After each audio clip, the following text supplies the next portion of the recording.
बाद दुआ हो सकती है, मरने के बाद भी दुआ पहुंच सकती है। हालांकि मरने के बाद ही तो आप जनाजा पढ़ाते हैं, जो कि एक दुआ है।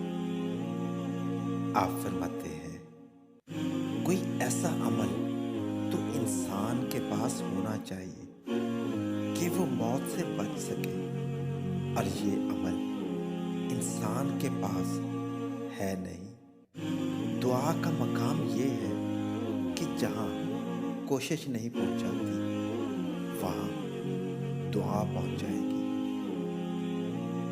आप फरमाते हैं, अगर इंसान से मोहब्बत ना हो और तबलीग करो तो ये गुमराही है। बगैर ताल्लुक के तबलीग ना करो, और ताल्लुक ऐसा हो कि वो शख्स आपके कहने में आकर आपके साथ चल पड़े। आप फरमाते हैं, शोहरत ऐसा घोड़ा है जो रास्ते में चढ़ने वाले को अक्सर गिरा देता है। शोहरत गैर यकीनी, मशकूक और आरज़ी होती है, लेकिन जिन लोगों को अल्लाह शोहरत दे, इनकी शोहरत बनने के बाद और बढ़ती है।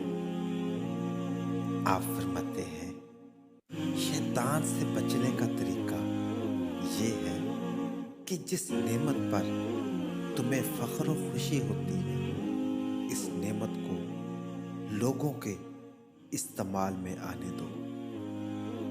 आप फरमाते हैं, दुनियावी आरज़ू मजबूरी बन के गुमराही के बाजार में निकल जाती है, या फिर दुनियावी आरज़ू मजबूरी बन के अल्लाह के दरबार में पहुंच जाती है। आप फरमाते हैं, जो लोग मोहब्बत और अकीदे से याद किए जाते हैं, वही तो जिंदा है, और जिन लोगों को मोहब्बत और अकीदत नहीं मिलती, वो अगर जिंदा भी हो तब भी मर गए।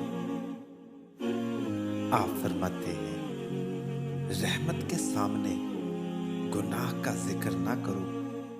गुनाह पर तकरार बदबख्ती है। गुनाह जो है वो दुआ से दूर ले जाता है, और अल्लाह के पास इबादत नहीं ले जाती, बल्कि इसका फजल लेकर जाता है।